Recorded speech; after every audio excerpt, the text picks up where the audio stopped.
Selamat pagi saudara-saudara, orang-orang pilihan Tuhan yang berbahagia.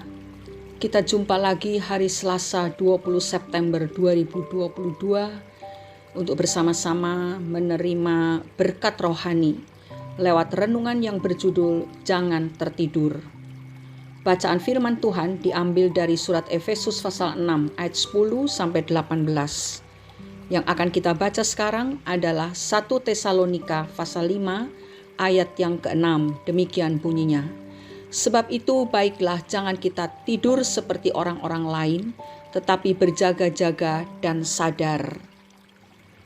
Saudara-saudara, tidak hanya menyusun strategi, lawan kita si iblis dan anak buahnya dengan mengendap-endap telah masuk ke dalam batas wilayah pertahanan orang percaya.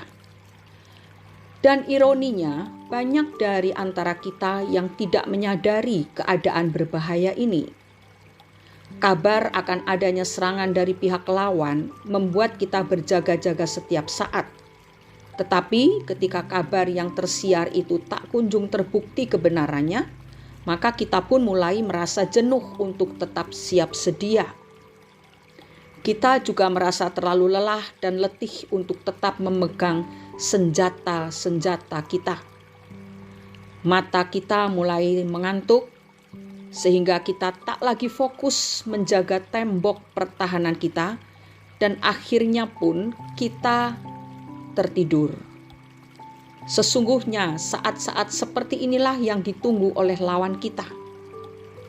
Kabar serangan itu adalah benar adanya. Iblis dan anak buahnya adalah sekutu yang tercerdik dalam mengelabui lawannya, tergigih dalam menjalankan usahanya, dan terhebat dalam menyusun strategi perangnya. Iblis bukannya membatalkan peperangan karena takut dengan pertahanan kita. Ia hanya sedang menunggu waktu di mana kita menjadi lelah dan lengah dalam menjaga tembok pertahanan kita. Iblis dan anak buahnya sesungguhnya sedang berada di balik tembok pertahanan setiap orang percaya yang hanya berjarak beberapa inci saja. Mereka menunggu dengan tanpa lelah sedikit pun demi memperoleh kemenangan mereka. Dan ketika mereka mendapati kita tertidur, itulah saat bagi mereka untuk melakukan penyerangan.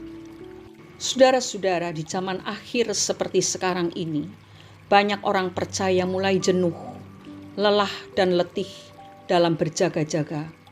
Padahal kita tahu bahwa si iblis berjalan keliling sama seperti singa yang mengaum-ngaum dan mencari orang yang dapat ditelannya.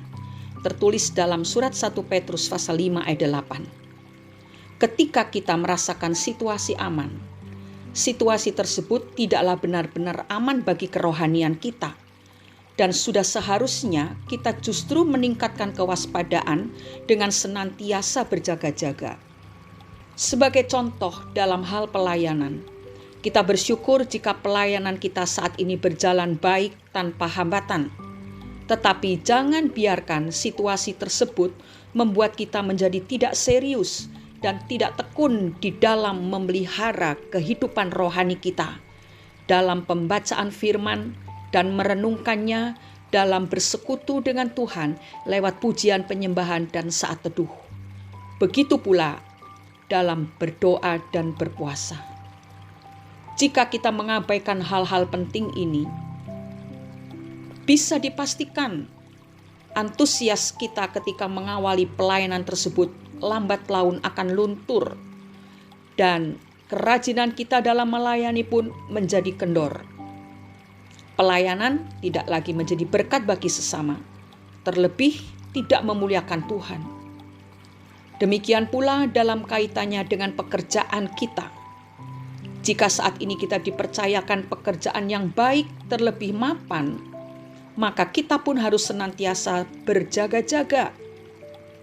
Bagai silir angin yang meniup perlahan, membuat mata menjadi mengantuk. Jangan-jangan pekerjaan kita saat ini pun sedang meninabobokkan kerohanian kita.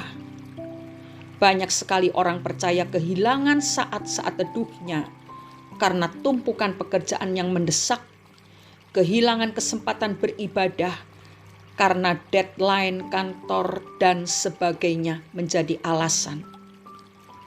Oleh karena itu, jangan biarkan diri kita lengah. Tetaplah berjaga-jaga. Tetaplah hidup dekat dengan Tuhan. Walaupun kita sibuk dengan pekerjaan kita, jangan sampai apapun membuat hubungan kita renggang dengan Tuhan. Karena dengan demikian, kita dalam keadaan yang berbahaya.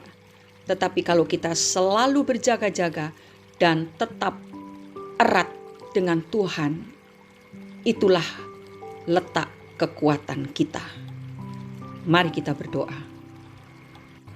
Bapa di surga, pagi hari ini kami berterima kasih karena Tuhan sudah mengingatkan kami agar kami tidak kehilangan posisi berjaga-jaga, dan kami mau berwaspada karena si iblis yang selalu mencari kesempatan untuk menjatuhkan kami. Kami tidak mau jatuh ke tangan iblis, tidak mau jatuh oleh karena tipu dayanya. Itu sebabnya kami mau merapatkan hidup kami hanya kepada Tuhan. Dan kami percaya kuasa firman dan Roh Kudus yang memenuhi hidup kami itu adalah perlindungan yang kuat bagi kami. Terima kasih Bapa, dalam nama Tuhan Yesus Kristus kami sudah berdoa dan mengucap syukur. Amin. Jangan lelah, apalagi tertidur. Sadarlah dan berjaga-jagalah demi memperoleh kemenangan kita di dalam Kristus. Selamat beraktivitas saudara, ayo semangat, bangkit, berjaga-jaga terhadap serangan-serangan musuh. Tuhan ada di pihak kita. Siapa yang bisa melawan kita? Tentu tidak ada. Tuhan Yesus memberkati kita semua. Amin.